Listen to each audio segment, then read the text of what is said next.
Hello friends, welcome back to my channel Shaina Goyal. So friends, I hope आप सभी fit and fine होंगे, healthy होंगे friends. So English pedagogy की class को हम कंटिन्यू करने वाले हैं और आज का हमारा जो टॉपिक है that is teaching learning materials, या फिर इसको हम इंस्ट्रक्शनल एड्स भी कहते हैं। देखिए, बहुत इंपॉर्टेंट टॉपिक है। इसको हम कंप्लीट करने वाले हैं आज के सेशन में, और साथ ही में मैं आपके लिए लेके आई हूँ इसके रिलेटेड जो भी सीबीटी बेस्ड जो क्वेश्चंस हैं, ठीक है, एमसीक्यूज आपको आ सकते हैं, या फिर जो इंपॉर्टेंट एमसीक्यूज हैं इस टॉपिक में से, ठीक है, या फिर जो हम कवर कर चुके हैं, तो वो एमसीक्यूज कुछ मैं आपके लिए सेशन के एंड में लेके आई हूँ, तो वो भी आप ज़रूर देखिएगा और खुद भी आंसर करने की कोशिश करें। सो फ्रेंड्स, स्टार्ट करते हैं हमारे आज के सेशन के साथ, और that is teaching learning materials. देखिए, क्लास में जब भी टीचर टीच करने जाते हैं तो वो किसी भी मटेरियल की, हम कहते हैं, अपनी इंस्ट्रक्शंस को देने के लिए जो भी चीज़ें वो यूज़ करते हैं उनको हम कहते हैं टीचिंग लर्निंग मटेरियल्स। यानी कि टीचिंग लर्निंग प्रोसेस के दौरान टीचर्स जो चीज़ यूज़ करते हैं, चाहे वो ब्लैक बोर्ड है, ठीक है, चाहे वो कोई मॉडल यूज़ कर रहे हैं, चार्ट शो कर रहे हैं, टेक्स्ट बुक यूज़ कर रहे हैं, कोई प्रोजेक्टर्स यूज़ कर रहे हैं क्लास में, ठीक है, पीपीटी दिखा रहे हैं, व्हाट्सोएवर थिंग टीचर यूज़ करते हैं टीचिंग करने के लिए, ठीक है, मटेरियल यूज़ करते हैं, उनको हम क्या कहते हैं? टीचिंग लर्निंग मटेरियल, या फिर इसका अनदर नेम क्या है? Instructional aids. क्योंकि हम क्या कहते हैं, टीचर्स क्या होते हैं? As a facilitator, as an instructor, ठीक है, जो हमें इंस्ट्रक्शंस देते हैं, तो इंस्ट्रक्शनल एड्स भी इसको कहा जाता है, ठीक है। चलिए मूव ऑन करते हैं हमारे टॉपिक के साथ। सबसे पहले हम देखेंगे इसकी जो 3 टाइप्स होती हैं। फर्स्ट इज ऑडियो एड्स, ठीक है, फिर है वीडियो या फिर visual aids of teaching, then is audio visual aids. तो तीनों का हम वन बाय वन डिस्कस करते हैं। सबसे पहले है हमारी ऑडियो एड। ऑडियो में जो हमारे हियरिंग एबिलिटी के साथ कनेक्टेड है, ठीक है, हियरिंग एबिलिटी है, जहाँ पे हमारा सिर्फ सुनने का काम है, ठीक है, हम देखने वाली बातें नहीं कर रहे हैं, हम जहाँ पे सुनते हैं, वो कौन सा मटेरियल है? वो हो सकता है रेडियो, रेडियो के थ्रू सुना जा सकता है, या फिर टेप रिकॉर्डर के थ्रू सुना जा सकता है, ठीक है। Then option 3 is linguaphone. Linguaphone क्या होता है? जहां हम कोई भी फॉरेन लैंग्वेज सीखते हैं, ठीक है, वहां से कन्वर्टर होते हैं जो हमें उनके मीनिंग समझाते हैं, उनकी प्रोनाउंसिएशन बताते हैं कि फॉरेन की कोई लैंग्वेज है तो उसको आप कैसे बोलेंगे, ठीक है, प्रोनाउंसिएशन उसकी होती है। Then is the language laboratory, जहाँ पर ना आपको जो प्री रिकॉर्डेड चीज़ें होती हैं, चाहे आप उसको कोई टेक्स्ट बुक का लेसन समझ लीजिए या फिर कुछ भी, और बच्चे उसको हेडफोन्स लगाकर सुनते हैं, उसको हम लैंग्वेज लेबोरेटरी कहते हैं, ठीक है। तो ऑडियो में ये चारों ऑप्शंस आ सकती हैं। उसके बाद आती है वीडियो या फिर विजुअल। अब देखिए, दोनों चीज़ें देखने के साथ रिलेटेड है। यहाँ पर हम हियरिंग चीज़ को यूज़ नहीं कर रहे, यहाँ पर सिर्फ हमारा देखने का कॉन्सेप्ट यूज़ होता है, ठीक है, यानी कि विजुअल इफेक्ट। विजुअल में क्या हो सकता है? या तो आपके मूविंग पिक्चर्स हो सकती हैं, या जहाँ पर हम कहते हैं कि वीडियो होती है, और एक होती है कि जो स्टिल इमेजेस होती हैं, ठीक है, उस टाइप की। 2 तरह की होती है हमारी ये। एक तो वीडियो होती है जहाँ पे मूवमेंट होती है, एक होती है स्टिल पिक्चर्स टाइप। तो वो क्या एड्स हैं, हम देख लेते हैं। फर्स्ट इज चॉक बोर्ड, ठीक है, जहाँ पे टीचर्स चॉक के साथ, या फिर हम कहते हैं कि वाइट बोर्ड होता है, ब्लैक बोर्ड होता है और एक वाइट बोर्ड होता है, जहाँ पर जनरली आजकल तो वाइट बोर्ड ही है ना सभी जगह, चॉक बोर्ड या फिर ब्लैक मार्कर के साथ हम वाइट बोर्ड पर काम करते हैं, ठीक है। उसके बाद आ जाते हैं सॉफ्ट बोर्ड, या फिर जो हमारा, जैसे हम नोटिस बोर्ड कहते हैं ना, उस तरह का सॉफ्ट बोर्ड होता है, क्लास के अंदर लगा होता है। वहाँ पर काफ़ी सारी चीज़ें टीचर्स लगा देते हैं, लाइक कोई चार्ट लगा दिया, या फिर कोई इंफॉर्मेशन लगा दी किसी टॉपिक के रिलेटेड, उसके थ्रू टीच करना, वो भी क्या है? विजुअल एड है। उसके बाद आता है हमारा मैप्स एंड मॉडल्स। देखिए, मैप्स क्या है? एक 2 डायमेंशनल ऑब्जेक्ट है, और मॉडल क्या है? एक 3 डायमेंशनल ऑब्जेक्ट है। तो 2 डायमेंशनल, 3 डायमेंशनल, ये दोनों चीज़ें भी किस में आती हैं? वीडियो या फिर विजुअल में। देन इस पिक्चर और ड्राइंग, कोई भी पिक्चर दिखाकर या ड्राइंग दिखाकर, या हम कहते हैं कि प्रोजेक्टर्स के थ्रू टीच किया जाता है, प्रेजेंटेशन दिखाते हैं टीचर्स, ठीक है, स्मार्ट क्लासेस हैं आजकल तो। उसके बाद हम कहते हैं टेक्स्ट बुक्स, ये तो बहुत मेन है, इसके बारे में हम नेक्स्ट स्लाइड में जो है डिटेल में बात करेंगे टेक्स्ट बुक्स के बारे में। देन फ्लैश कार्ड्स होते हैं, लाइक छोटे बच्चों को नर्सरी में ए फॉर एप्पल दिखाते हैं, ठीक है, सिखाना होता है, तो बच्चों को वो फ्लैश कार्ड्स दिखाते हैं, ये क्या है, लेटर कौन सा है, ए है, या फिर काउंटिंग सिखानी है, वो फ्लैश कार्ड्स पर बड़ा बड़ा लिखा होता है, या फिर इमेजेस बनी होती हैं। क्लियर? उसके बाद आता है हमारे पास मैगजीन है या न्यूज़पेपर है। देन इज फिल्म स्ट्रिप्स या फिर ग्लोब। ग्लोब क्या है? फिर से एक 3 डायमेंशनल ऑब्जेक्ट है। तो ये सारी चीज़ें हमारी किसके साथ हैं? वीडियो या फिर विजुअल एड्स। और एक चीज़ और देखिए, नेक्स्ट सेशन में मैं आपको ब्लूम्स टेक्सोनॉमी भी करवाने वाली हूँ, तो उसमें हम 3 जो हमारी डोमेन्स हैं उनके बारे में बात करते हैं, affective domain, cognitive domain and psycho motor domain. ठीक है, तो वो सारी जो तीनों की तीनों डोमेन्स हम कहते हैं विजुअल एड में हमारी यूज़ होती है, एंड साथ ही में ऑडियो विजुअल एड में भी वो तीनों की तीनों डेवलप होती है हमारी cognitive, affective and psycho motor domain. तो नेक्स्ट देखिए ऑडियो विजुअल एड कौन सी है, जहाँ पे हमारी हियरिंग एंड सीइंग हम यूज़ करते हैं। ठीक है, हमारी सुनने की शक्ति और हमारी जो हम कहते हैं कि देखने से जो हम सीखते हैं चीज़ें, learning by hearing, learning by seeing, दोनों चीज़ें हमारी ऑडियो विजुअल में आ जाती हैं। फॉर एग्जांपल टेलीविज़न है, कंप्यूटर है, या फिर आप ये फ़ोन पर अपने स्मार्टफोन पर यूट्यूब से ये क्लासेस ले रहे हो जो मैं आपको पढ़ा रही हूँ सारी चीज़ें, ये भी क्या है, एक ऑडियो विजुअल एड है। क्लियर। उसके बाद है सिनेमा, या फिर कोई मोशन पिक्चर्स दिखाते हैं टीचर्स, कार्टून्स दिखाते हैं, या फिर स्कूल में जो होती है ना हिस्टोरिक मूवीज़ वो भी दिखाई जाती हैं बच्चों को SST सिखाने के लिए। तो उसके बाद आता है कंप्यूटर असिस्टिव लैंग्वेज हियरिंग। तो कंप्यूटर तो देखिए टेक्नोलॉजी का पार्ट है ही, कंप्यूटर के थ्रू सारी जो आजकल टीचिंग है हो रही है। तो कंप्यूटर पर ऑलरेडी ऐसे प्रोग्राम्स होते हैं जहाँ पर लेसन्स फीड किए जाते हैं। कंप्यूटर आपको वो चीज़ें पढ़ाता है। फॉर एग्जांपल आपने अगर गूगल में आप माइक्रोफोन के थ्रू सर्च करेंगे या फिर बोलकर आप कोई चीज़ सर्च करने की कोशिश करेंगे ना, तो जब आपकी सर्च ऑप्शंस खुलेंगी ना, तो आपके सामने एक आवाज़ आएगी और वो आपको उसका मीनिंग बता रही होगी। ठीक है, तो वो क्या है, सर्च इंजन जो चलता है, यानी कि कंप्यूटर असिस्टेड लैंग्वेज हियरिंग। आपने बोलकर कुछ सर्च किया तो आपको उसका आंसर भी बोलकर भी मिल रहा है और अपनी स्क्रीन पर भी मिल रहा है। ठीक है, तो क्या होती है ये कंप्यूटर असिस्टेड लैंग्वेज हियरिंग। उसके बाद आती हैं आपकी वीडियो कैसेट्स, जो हम DVD प्लेयर में प्ले कर देते हैं, या फिर जो भी कैसेट होती हैं वो प्ले करते हैं, वो कहाँ पर आती है, हमारी ऑडियो विजुअल के अंदर। ठीक है, क्लियर हो गई ये चीज़। तो देखिए टीचिंग लर्निंग मटेरियल बहुत ज़्यादा हेल्पफुल होते हैं क्लास में, क्योंकि ये हमारी टीचिंग को किसी और लेवल पर ले जाते हैं और लर्निंग को इफ़ेक्टिव बनाते हैं। ठीक है, बार बार रेपिटेटिव जो वर्ड्स होते हैं यूज़ करते हैं हम, टेक्नोलॉजी के साथ जुड़ते हैं, बहुत सारी चीज़ें हैं टीचिंग लर्निंग मटेरियल के थ्रू। इससे जो टीचिंग है वो भी बेटर होती है और लर्निंग है वो भी बेटर होती है। ठीक है, क्लियर हो गई ये चीज़। नेक्स्ट देखिए टेक्स्ट बुक, ये एक बहुत इंपॉर्टेंट टूल है हम कह सकते हैं, या फिर इसको एक रिसोर्स माना गया है जब हम क्लासरूम में टीच करना चाहते हैं।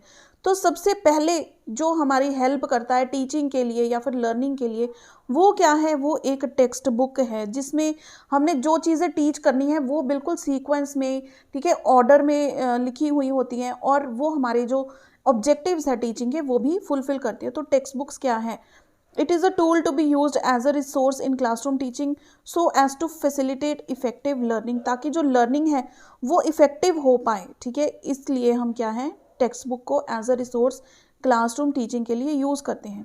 और देखिए अगर हम इंग्लिश टेक्स्ट बुक की बात करें तो क्या क्वालिटीज़ होनी चाहिए इंग्लिश टेक्स्ट बुक में। First is age appropriate materials, यानी कि जो क्लास के रिलेटेड आप टेक्स्ट बुक लेकर आए हो, ठीक है, वो उसी क्लास के एज के अकॉर्डिंग होनी चाहिए। ऐसे नहीं है कि आप पढ़ा रहे हो छोटी क्लासेस को तो बड़ी क्लास के अकॉर्डिंग ले आए, या फिर बड़ी क्लास को पढ़ा रहे हो छोटी क्लास के अकॉर्डिंग ले आए। बिल्कुल एज के अकॉर्डिंग मटेरियल स्टफ प्रोवाइड होना चाहिए। Then the book should be interesting and effective, यानी कि कलर्ड पिक्चर्स हो, सिर्फ टेक्स्ट नहीं होना चाहिए, कुछ पिक्चर्स होनी चाहिए, अनबायस्ड पिक्चर्स होनी चाहिए उसमें। ठीक है, उसके बाद कॉम्प्रिहेंसिबल इनपुट्स होनी चाहिए। फॉर एग्जाम्पल कोई भी आप चैप्टर आप रीड कर रहे हैं, उसके रिलेटेड कुछ इंपॉर्टेंट या फिर डिफ़िकल्ट वर्ड्स होते हैं, उनका मीनिंग दिया हो, कोई एक्टिविटी उसके रिलेटेड दी हो, या फिर कुछ ना कुछ बीच में होना चाहिए इस तरह का, जो इनपुट्स होते हैं चैप्टर के खुद के। Then is use of appropriate vocabulary. अब देखिए इंग्लिश की बात कर रहे हैं तो वहाँ पर ऐसे वर्ड्स हमें मिलने चाहिए जो हमारी वोकैबुलरी में ऐड हो। ठीक है, बच्चे न्यू वर्ड्स तभी सीखेंगे ना जब उनको वो बार बार देखने को मिलेंगे, सुनने को मिलेंगे। तो टेक्स्ट बुक में एप्रोप्रिएट वोकैबुलरी वर्ड्स यूज़ होने चाहिए। Then is the words and structures should be carefully graded. जो वर्ड्स हैं या फिर स्ट्रक्चर यूज़ किए जा रहे हैं वो ग्रेडेड होनी चाहिए, यानी कि सिंपल टू कॉम्प्लेक्स की तरफ होनी चाहिए, सीक्वेंस वाइज होनी चाहिए। जो चीज़ बच्चों को नोन है या फिर जो चीज़ ईजी है वहाँ से स्टार्ट करके कॉम्प्लेक्सिटी की तरफ बढ़ना चाहिए। देन जो टेक्स्ट बुक है that should be free from spelling errors and printing mistakes. ठीक है, प्रिंटिंग मिस्टेक्स भी नहीं होनी चाहिए और स्पेलिंग्स भी बिल्कुल करेक्ट होनी चाहिए, ताकि बच्चे जो चीज़ देखेंगे वही तो सीखेंगे। अगर वहाँ पर गलत है या फिर प्रिंटिंग में प्रॉब्लम है, बहुत छोटा प्रिंट है, तो भी बच्चों को देखने में, जिनकी लो विजन है उनको प्रॉब्लम हो सकती है। तो ये सारी जो चीज़ें हैं, क्वालिटीज़ एक इंग्लिश की टेक्स्ट बुक में होनी ज़रूरी है। क्लियर हो गई ये चीज़? देखिए बिल्कुल बिल्कुल ईजी है। और अब हम बढ़ते हैं हमारे जो CBT बेस्ड क्वेश्चंस मैं आपके लिए लेकर आई हूँ। ये आप देख सकते हैं question 1, there are teaching aids which are centered around certain skills such as reading, listening and pronunciation. Such teaching aids are called. अब देखिए रीडिंग है, रीड कर रहे हैं हम, किसी चीज़ को सुन रहे हैं तो हमारी हियरिंग एड यूज़ हो रही है, रीड कर रहे हैं। एंड प्रोनाउंसिएशन यानी कि हियरिंग चीज़ यूज़ हो रही है, तो यहाँ पे हमारी कौन सी एड यूज़ हो रही है? That is audio lingual teaching ads. Audio जहाँ पर चीज़ें बोली जा रही हैं, लिंगुअल लिंग्विस्टिक जहाँ पर बच्चा देखकर रीड भी कर रहा है, ठीक है, वो दोनों चीज़ें किस में आ रही हैं? ऑडियो और लिंगुअल टीचिंग एड्स में। सो ऑप्शन बी क्या है इसका करेक्ट आंसर। नेक्स्ट देखिए क्वेश्चन नंबर 2, ये मैंने आपको इंपॉर्टेंट टर्म्स हैं, जो इंपॉर्टेंट कीवर्ड्स हैं उसमें करवाया था। इंपॉर्टेंट टर्म्स कुछ जो आपको पेपर में आई भी हुई हैं। तो रियलिया क्या है? रियलिया है कि क्लासरूम में जो रियल चीज़ों यूज़ करके टीचर्स अपने स्टूडेंट्स को पढ़ाते हैं, ठीक है, रियल लाइफ से कोई भी ऑब्जेक्ट, टेंजिबल ऑब्जेक्ट जो चूज़ करते हैं, ठीक है, वो क्या होते हैं? रियलिया। तो using realia in language class means bringing real objects as teaching aids. Real objects, जब आपके SST की क्लास में जाएंगे तो आपको ग्लोब अर्थ पढ़ाया जा रहा है, तो ग्लोब टीचर दिखा सकते हैं, रियल ऑब्जेक्ट्स पढ़ा सकते हैं, ठीक है। अगर आपको कोई न्यूज़ के बारे में बताना चाहते हैं इंग्लिश में कि आपको किस तरह से हेडिंग लिखनी है, किस तरह से आर्टिकल लिखना है, ठीक है, तो न्यूज़पेपर दिखा सकते हैं कि देखिए हेडिंग इस तरह से आपको बोल्ड में लिखनी है और उसके अंदर इतनी लाइन्स होनी चाहिए। सो एंड सो न्यूज़पेपर भी क्या है? एक रियल ऑब्जेक्ट है जिसको टीचिंग एड की तरह यूज़ किया जाता है। सो ऑप्शन बी क्या है हमारे यहाँ पर करेक्ट आंसर। बढ़ते हैं क्वेश्चन नंबर 3 की तरफ। सो क्वेश्चन 3 देखिए, which of the following is a disadvantage of language laboratory. अब लैंग्वेज लेबोरेटरी क्या है? जहाँ पर बच्चे हेडफोन्स लगाकर चीज़ों को सुनते हैं, तो उस चीज़ की डिसएडवांटेज क्या है? हम क्या कहते हैं यहाँ पर बच्चे की जो लिसनिंग, हमने 4 स्किल्स किए थे, लिसनिंग, ठीक है, फिर स्पीकिंग, फिर reading and then is writing. तो यहाँ पर कौन से स्किल्स हमारे यूज़ हो रहे हैं? लिसनिंग स्किल सबसे ज़्यादा यूज़ हो रहे हैं क्योंकि बच्चे हेडफोन्स लगाकर चीज़ों को सुन रहे हैं। तो क्या डिसएडवांटेज है इस चीज़ की? स्टूडेंट्स डिटेक्ट एरर देमसेल्व्स, या फिर लर्निंग एट ओन पेस, या फिर scope of reading and writing skills, active listener and speaker. तो हमने डिसएडवांटेज पूछी गई है ना, तो वो क्या है? Scope of reading and writing skill. अब देखिए जहाँ पर लिसनिंग की बात है, लेकिन रीडिंग और राइटिंग लैंग्वेज लेबोरेटरी में कहाँ उसको फोकस कर रहे हैं? उनका फोकस सिर्फ कहाँ पर होता है कि बच्चों को वो चीज़ सुनाई जाए, या फिर ओनली थ्रू हियरिंग उनकी जो कैपेसिटी है, ठीक है, लिसनिंग कैपेसिटी है वो यूज़ हो रही है। रीडिंग और राइटिंग स्किल्स दोनों ही यहाँ पर इग्नोर हो रहे हैं। सो ऑप्शन सी क्या है correct answer. Next question number 4 देखिए। Question number 4, group project work helps in developing. जो ग्रुप प्रोजेक्ट वर्क होते हैं, ग्रुपिज्म की बात अगर हम करते हैं तो वहाँ पर हम बच्चों के साथ एकजुट होकर काम करना सीखते हैं, हमारे में पेशेंस आता है, ठीक है, हम जो है टीम स्पिरिट सीखते हैं, अपनी रिस्पॉन्सिबिलिटी समझते हैं। सभी चीज़ें देखिए कॉमन होती है, चाहे आप इंग्लिश में पढ़ लो, CDP में पढ़ लो, जो चीज़ का बेसिक कॉन्सेप्ट है ना वो नहीं बदलेगा सब्जेक्ट के साथ। तो यहाँ पर ऑप्शन आपकी क्या सही होगी? देखिए competition among learners to excel in academics, तो कंपटीशन एक नेगेटिव वर्ड है, ये हम यूज़ नहीं करेंगे। Good memory in the young learners, good memory का प्रोजेक्ट के साथ कोई लेना देना नहीं है। A high level of ambition to achieve, या फिर collaboration, critical thinking and problem solving. सारे के सारे ऑप्शंस भर भर के 4th ऑप्शन में डाले हुए हैं, जो ग्रुप प्रोजेक्ट वर्क में बच्चों के डेवलप होते हैं, कोलैबोरेशन में काम करना सीखते हैं, एक दूसरे की सपोर्ट से एक दूसरे के साथ काम करना सीखते हैं, क्रिटिकल थिंकिंग होती है, एंड किसी प्रोजेक्ट पर अगर वर्क कर रहे हैं तो वो किसी प्रॉब्लम को सॉल्व कर रहे हैं, कोई चीज़ बना रहे हैं, ठीक है, किसी रिजल्ट तक पहुंचना है, तो वो उनकी जो स्किल्स हैं, प्रॉब्लम सॉल्विंग स्किल्स, वो भी क्या होती हैं? डेवलप होती हैं। सो ऑप्शन 4 क्या है करेक्ट आंसर। नेक्स्ट बढ़ते हैं क्वेश्चन नंबर 5 की तरफ। Question 5, we used real object to teach young learners new words because. हमने रियल ऑब्जेक्ट्स ही क्यों चूज़ किए? बच्चों को नए शब्द सिखाने के लिए। We can teach vocabulary only through objectives, only word जहाँ पर आ गया ना, ये क्या है, एक नेगेटिव वर्ड है, नेगेटिव कीवर्ड है, tag word. Young learners are not capable of abstract thinking, not capable, फिर नॉट आ गया, ये क्या है, अगेन एक नेगेटिव कीवर्ड है कि not capable. It helps learners associate words with objectives, objects आएगा यहाँ पर, objects they see in real life, objects they see in real life. It helps in teaching the correct spellings of और words. तो option 3 हमारी क्या होगी correct answer, because it helps the learner, हम associate कर पाते हैं वर्ड्स को रियल ऑब्जेक्ट्स के साथ। फॉर एग्जाम्पल छोटी क्लासेस में टीचर्स फ्रूट्स लेकर आए हैं, ठीक है, तो वो दिखाएंगे बच्चों को, बेटा ये क्या है, एप्पल है, तो एप्पल, बच्चे उस चीज़ को रिलेट कर पाएंगे जब भी अपने मदर्स के साथ जाएंगे मार्केट में, तो एप्पल देखकर उनको पता लगेगा कि हमें ये चीज़ मैम ने दिखाई थी, तो ये क्या है, एक एप्पल है। क्लियर, बिल्कुल छोटी सी एग्जांपल ली है। तो चीज़ों को रियल लाइफ के साथ रिलेट करके पढ़ाना ही बेस्ट टीचिंग मेथड होता है, और वो बेस्ट लर्निंग मेथड भी होता है, रियल लाइफ सिचुएशंस के साथ हम चीज़ों को सीख पाएं। सो ऑप्शन 3 क्या है करेक्ट आंसर। नेक्स्ट देखिए question number 6, communication technology that enables sharing of educational resources with in an institution, क्या होती है वो टेक्नोलॉजी, कम्युनिकेशन टेक्नोलॉजी। अब देखिए आपने सुने होंगे वर्ड, एक तो होता है नेटवर्क, एक होता है इंटरनेट, एक होता है इंट्रानेट, दोनों के दोनों ऑप्शंस आपकी यहाँ पर हैं। तो इंट्रानेट देखिए हमारी ऑप्शन, पहले तो इंट्रानेट करेक्ट है यहाँ पर, ऑप्शन 2। इंटरनेट क्या होता है, network within an organisation, या फिर एक लिमिटेड एरिया के अंदर जो नेटवर्क होता है ना, उसको हम इंट्रानेट बोलते हैं। इंट्रा, जैसे हम बोलते हैं ना inter competition, inter class competition, या फिर intra class competition. Intra means with in, inter means एक दूसरे के साथ, ठीक है, इंट्रा मीन्स होता है विद इन एन इंस्टीट्यूशन, क्या होगा ये नेटवर्क, इंट्रानेट, ठीक है। Next question number 7, a teacher uses a report from a newspaper to teach writing.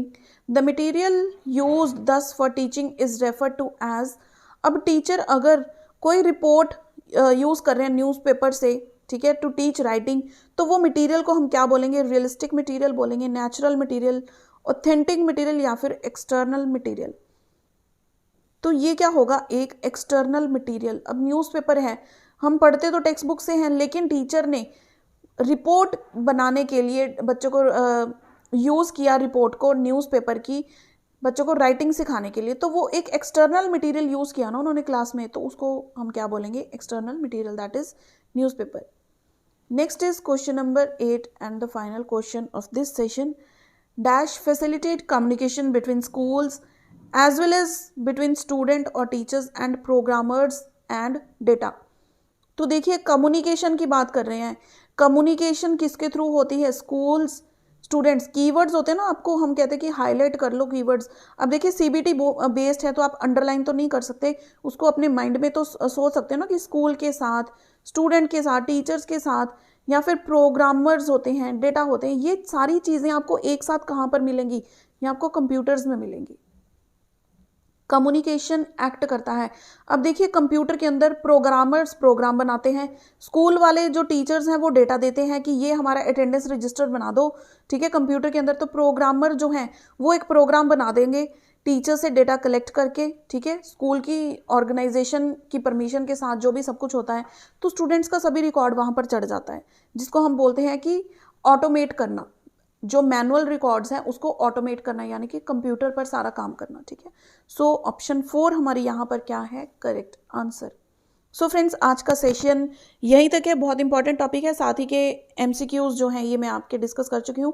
तो मुझे बताइए 8 में से आपने कितने मार्क्स अचीव किए यहाँ पर।